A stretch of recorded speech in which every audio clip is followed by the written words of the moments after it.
Hello everyone and welcome to SUNUP. I'm Lyndall Stout. We begin today with a segment that's geared toward everyone but may be especially tailored to those new or aspiring to be in the ranching business.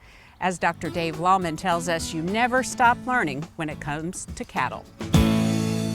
So a quick story, first calf heifer is a little more challenging because they don't have the experience of a mature cow with a brand new baby calf. It's a new deal, and she takes her a little while to get adjusted to her new job of being a mother. My story has to do with the time when I was in Montana as a herdsman at Montana State University. I had a lot of students that had a lot of ranching experience working for us. We were calving heifers in a kind of a confined area, very cold up there in late February, early March. And so when a heifer would calve, we would move her and her new baby into what we call calving jugs, which is just like a horse stall pen to let them have time to get used to one another and pair up, if you will. Late one night, actually, we had a new baby calf, had a young man helping me there in Montana, and I pulled the new baby calf into the center of that pen and untied his legs and just let him lay there and stepped out. And as I stepped out the gate, the young man suggested, he said, "Hey, do you mind if I move that calf?" And I thought to myself, well, why would we do that? He's right there in the middle of the pen. He said, no, let's move him over into the corner so that heifer, if she gets nervous and trying to get out and stomping around, doesn't injure that baby calf right there in the middle of the pen. I thought, my goodness, what a practical tip and common sense thing to do. In that case, I had been in the cattle industry my entire life up to that point, and obviously have been ever since then. But there's a lot to learn in this industry. I'm still learning. I certainly learned a good lesson, common sense tip from that young man that day.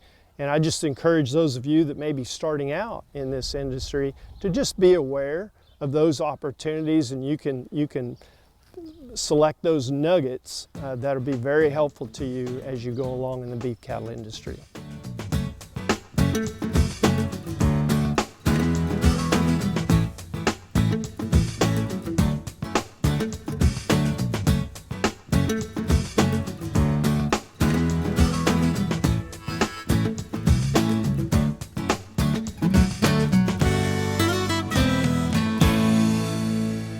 This is the Mesonet Weather Report, and I'm Wes Lee. May is usually the time of year that many herbicide applications are applied. Due to rainy days and high spring winds, finding a suitable day to spray is often hard to find. The Mesonet Drift Risk Advisor can help to find those times in the forecast when the weather is suitable for pesticide applications. The mobile phone-friendly advisor is found under all the crops in the Ag section of the website. It has 3 buttons to choose from: Current Conditions, Forecast, and Past Data. Current Conditions show the latest 5-minute data from your site, including wind speed and direction, temperature, and if you're experiencing a temperature inversion. Avoiding inversions is critical in reducing herbicide drift. If currently in an inversion, the box will say yes and be red. The second button is for displaying an hourly forecast with weather parameters that you put into the form. When you get data, an hourly forecast will be printed based on the North American forecast model. A caution here is that there is no inversion data in the forecast section. The Past Data button allows you to look at historical weather conditions for your spray record keeping, including temperature inversions. You can look back from the current date and time or select any historical date after the tower was installed. Now here's Gary with the latest version of the Drought Map. Thanks, Wes, and good morning, everyone. Well, we had more tornadoes, more severe weather, and also more rain. And that really helps us in the drought category. Let's take a look at the newest map and see where we are. Well, most of the drought across eastern Oklahoma, at least east of I-35, is now gone. We still have just a tiny bit up in far northeastern Oklahoma, but really the focus of drought now turns to the western third of the state, especially across northwestern Oklahoma, where we have severe drought, and also moderate drought increasing across much of the area. So unfortunately, not enough rain there. Hopefully this week we'll get some more and start to cut down on that drought as well. Let's take a look at some of the remarkable rainfall we've had over the last 30 days or so. Really, this begins about 3 weeks ago, but we'll go back to the 30-day time frame, look at the Mesonet rainfall map. Now, first we can see those very, very low totals out in the Panhandle and up in northwest Oklahoma. That's where we definitely need help. But we also see all those wonderful colors down across the southeastern half of the state, up in north central Oklahoma as well. 5, 6, 7, 8, 9, 10 inches, in some cases nearly 15 inches in parts of south central and central Oklahoma. So lots of rainfall in those areas. When we look at the departure from normal rainfall maps from that same time frame, that really spells it out with all those lovely green and blue colors. 2 to 3 inches above normal across much of the state, but also areas 4 to as many as 9 inches above normal in some of those regions where the thunderstorms trained over many times over the last 2 or 3 weeks. So lots of good rainfall. Unfortunately, you can also see the deficits across the western third of the state, and especially up in the Oklahoma Panhandle, where deficits of 1 to 2 inches still reign supreme. Let's take a look at the pasture and range conditions from the USDA. This is for May 5th, 2024. This is the percent good to excellent. Oklahoma stands at 52%, which is 33% higher than last year at this time. So all that good precipitation and also warm weather has worked wonders for Oklahoma in the pasture and range conditions category. Finally, it does look like we might stay in this rainy pattern for just a little while longer. It is May after all. We do see for the next week increased odds of above normal precipitation for the entire state, and that's significant if we're in May because that's the rainiest month of the year. So any amount of above normal precipitation would be welcome. So May's done wonders for working on our drought. Let's hope we get some in northwest Oklahoma, get some improvements up that way, and get ready for the long hot summer. That's it for this time. We'll see you next time on the Mesonet Weather Report.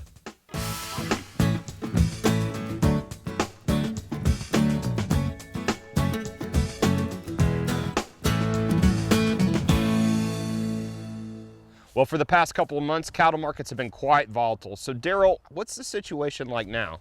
Well, you know, we have been a lot of volatility. Most recently, of course, it's been because of the avian influenza in cattle. Hopefully we're through most of that now. The most recent round of testing confirmed that there's no, issues with the meat or anything. So hopefully that passes. But, there's still a lot of uncertainty and nervousness in the market. So do you expect that volatility to continue? In general, you never know when these kind of things are going to jump up. So we have to be prepared for these sort of outside events like this. The other thing is that, we've still got cattle prices that are very close to record high levels. So, the market's always going to be very sensitive to any sort of news. Anytime you're at these high levels, we're going to continue to be at relatively high levels. I think eventually we'll work higher here. But at the same time, the market will continue to be very nervous, and we're liable to see quite a bit of volatility. So how can cattle producers manage all that volatility? Well, there's two ways to think about the volatility. Obviously, it's a source of risk, particularly at any point in time if you happen to be trying to market some cattle and the market does one of these things, then flexibility is one way to manage that, just the ability to maybe outweight, if you will, wait past one of these short-term events. Obviously, broader risk management measures are a very good idea, even though we're quite bullish on the market, but risk management. The other thing to think about, though, is that, beyond the cow-calf level, our margin operations, whether it's stocker producers or feedlot producers, they're both buying and selling. So anytime you see these market volatility, that may provide an opportunity to actually price in some cattle on the buying side that can be, beneficial to help make those margins look a little bit better. So how does this change your overall outlook for cattle markets? It really doesn't change the overall outlook. The fundamental numbers haven't changed. The general setup going forward is the same. It's just that the market has to work through a lot of sort of noise, if you will, as we go forward. But I think it doesn't change the fact that we're still looking at, for that time when, we start trying to retain heifers and rebuild the herd. That's going to squeeze feeder supplies even more, and that's going to keep a lot of strength in this market. Let's do a check-in right now with the pasture conditions. Last time we checked, the state was getting quite a bit of rain, but some droughts creeping into the northern part of the state, though rain is still coming. So what is the pasture conditions looking like for cattle markets? Yeah, for Oklahoma, I think we're generally making some improvements. We do still have some dry spots, but we've had some very wet conditions in some other areas, and we're continuing to get some rain. So I think we're still in kind of the residual impacts of the El Nino setup. We expect that to change over the next few months. At least that's what the weather people are saying. But for the time being, I think we're actually set up pretty well for forage, both pasture and hay conditions going into the heart of the growing season here.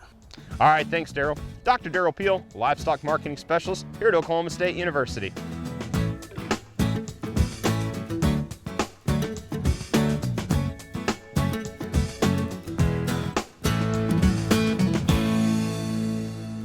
Good morning, Oklahoma, and welcome to CAF Corner.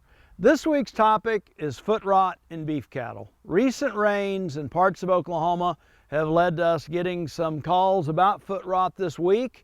Of all the things that can cause lameness in cow herds, about 20% of all lameness issues relate back to what we call foot rot. Now, foot rot, if we catch it early and get it treated, is easy to cure. Foot rot that goes untreated can potentially become a chronic issue, and any animal that has foot rot is going to be off of feed, probably lower their daily gain. If we're talking about this in breeding herds, bulls and cows with foot rot are just less likely to actually naturally breed. And so there's a lot of downside to this problem. What is our cause? Typically, it is some bacteria that live on the skin of beef cattle. And if we see a little bit of a wound or something that scratches the flesh down around the hooves or between the toes, it permits those bacteria to actually get in and cause this disease that we refer to as foot rot. So how do we go about potentially preventing this? Well, it's interesting that we talk about the recent rains, because anytime we put cattle in a situation where they can scratch a foot, have a little bit of a wound at the surface level, and potentially let these bacteria get inside, if we think of what happens in naturally occurring beef production year in, year out in the summertime, when it gets hot, if our cows go stand in ponds, let their feet get soft, so when they get back up out of there, if they hit a stump, a clump of grass, anything, a rock that causes a little bit of abrasion, it can lead to a very quick case of foot rot. The good news story is that treatment of foot rot is pretty easily done. If you consult with your veterinarian, they'll prescribe an antibiotic, and if we catch this early, clean up that foot, take a close look at it, and confirm that we're actually dealing with foot rot as a result of the odor, the swelling between the toes, making sure we don't have something punctured up into between the toes of the foot, and we can confirm that in fact we're dealing with foot rot. Some antibiotic treatment, particularly early on, is going to head that off and lead to a cure. If we don't get foot rot treated pretty quickly, some of the issues we can get into have to do with this moving deeper into some of the structural tissues of the foot. We can come up with chronically bad feet, and worst case scenarios, we may actually lead to the culling of animals if this infection gets a little bit deeper in there. So, how do we go about preventing it? A good mineral program helps. Trying to keep cattle from standing in ponds. If we're keeping them in a dry lot situation, try to avoid having them standing in mud or keep those surfaces as clean as possible. Basically, we can improve the foot health by keeping cattle on solid dry ground to the extent possible, and maybe even as we move into the summer months, fencing off ponds so that they can't stand in them is often a contributor to lessening the incidence of foot rot that we see. As a reminder, our Blueprint for the Future Part 2 Beef Cattle Conference on May 22nd and 23rd, still open for registrations, and we can actually take walk-in registrations. Interesting topics that'll be covered, selection and mating programs relative to your marketing endpoint and intended use of calves, land stewardship, and a pretty good update on gene editing and where we stand with gene-edited animals in the beef industry right now, and what the future holds in regard to those. Still time to register. Hope you can join us for the Blueprint for the Future Part 2, May 22nd and 23rd at the Tadashek Arena. And as always, thanks for joining us this week on CAF Corner.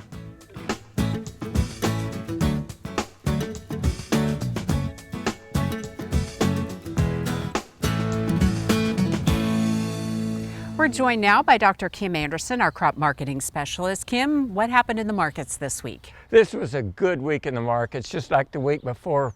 Prices continued to go up. You've got forward contract price for 24 wheat crop at $6.10. It got up to $6.35. I think some farmers took advantage of that and drove it back down. Remember, your average price during the harvest period since 2009 has been $5.80. So you got an above average wheat price being offered now for your harvested wheat coming up. You look at corn, again, a nice little rally there. You've got it up to around 460. The average is 480, but we got excess supply of corn right now. That 460 is probably a relatively good price. I wouldn't take it, but it is a relatively good price. And you look at beans, they got below $11, down around $10.75. They got back up to $11.50 at $11.45. Again, bean stocks have been increasing. We're expecting them to increase into 24, and the average $10.80. So you got an above average wheat price, an above average bean price, and slightly below average corn. Cotton, it's come down, and they're in the 70s now. So cotton's lost a little bit. What's been the driving force behind this latest price rally? Well, it's a spring rally. Nearly every spring, normally it's in April, we get a little rally in prices. People get excited, the winter's over, we're getting planted. We know we don't know, but we got a better handle on planted acres of wheat, corn, beans, cotton, and what's going on. And it looks good relatively right now, and you got a little rally in prices. If you're looking at wheat, Russia, their exports for this marketing year, a good 10% above the year before, but they've slacked off the last couple of weeks. I think that's helped our price a little bit.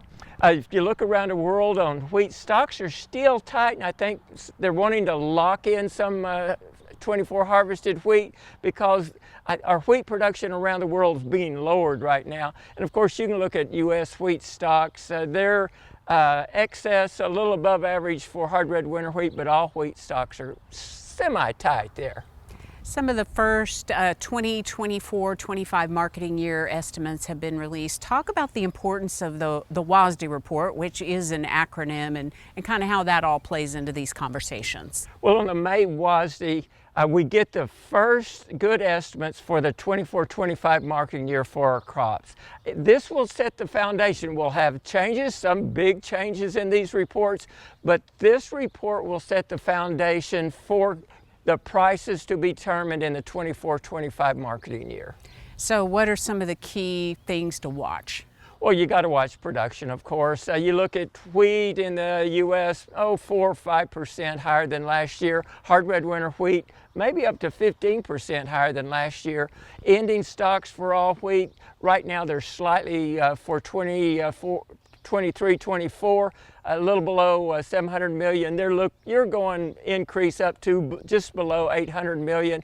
World ending stocks below average. Corn and beans, watch those ending stocks, watch the stocks to use ratios. Right now with corn and beans, they're both above average, and the stocks to use ratios are slightly above average for the most part. But watch that, production, ending stocks, stocks to use ratios. Okay, Kim, I'll keep my eyes peeled. Well, that's a good thing, because as you watch those numbers, they're going to move. As those numbers change, those prices are going to change. Okay, Kim, thanks a lot. We'll see you next week.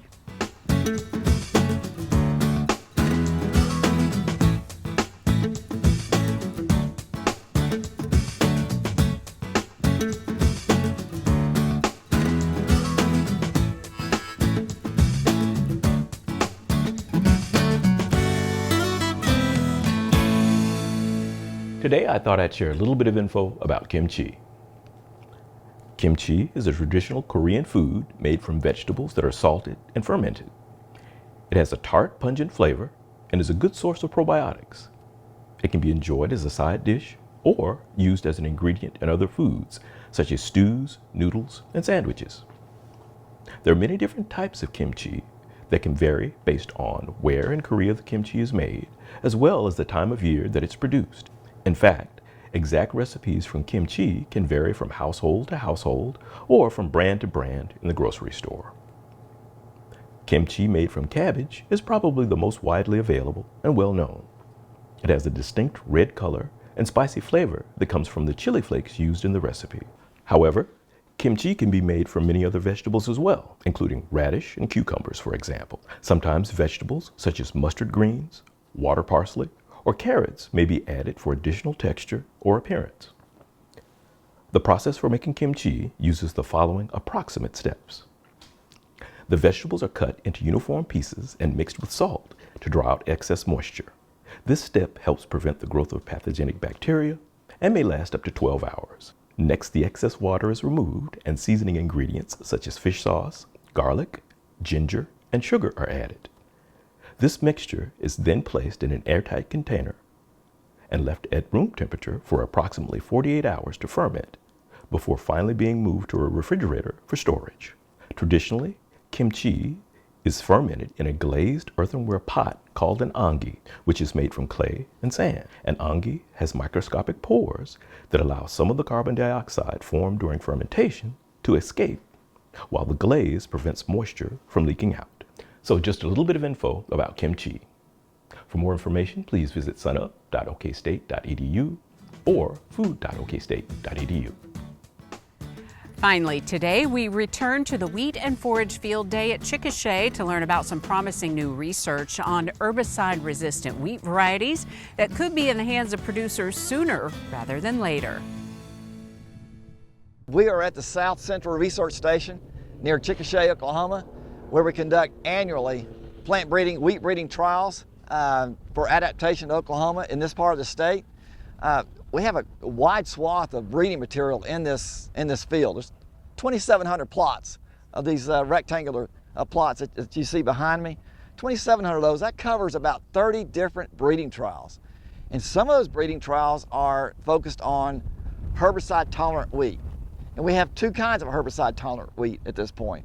We have Clearfield, which we've had since the late 1990s, and now we have coaxium.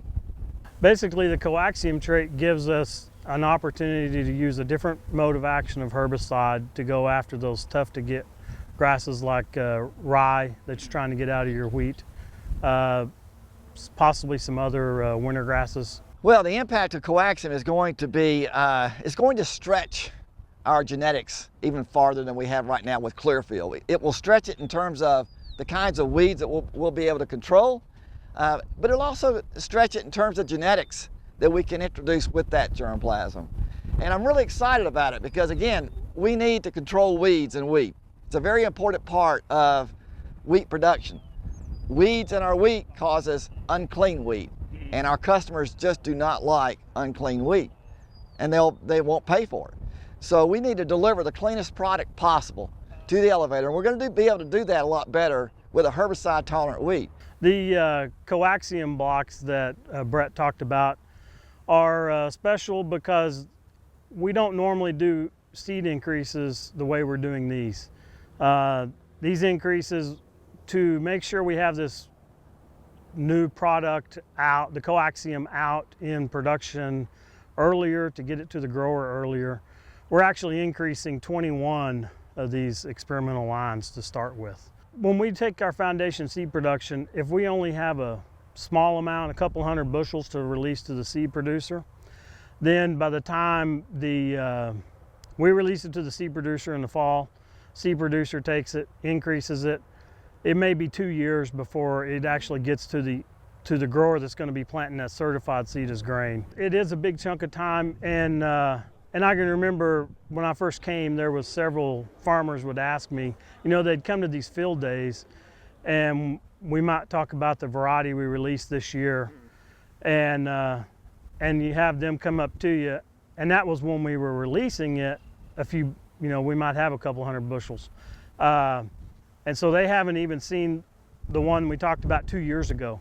And so those farmers are like, you're already talking about new ones, and we still hadn't got the one that's 2 years old. The way we're breeding coaxium wheat is not like we normally breed the rest of the program. And we are maximizing the speed at which we can go to develop to go from point A to point Z. Normally it takes 10 years. We're not going to take 10 years.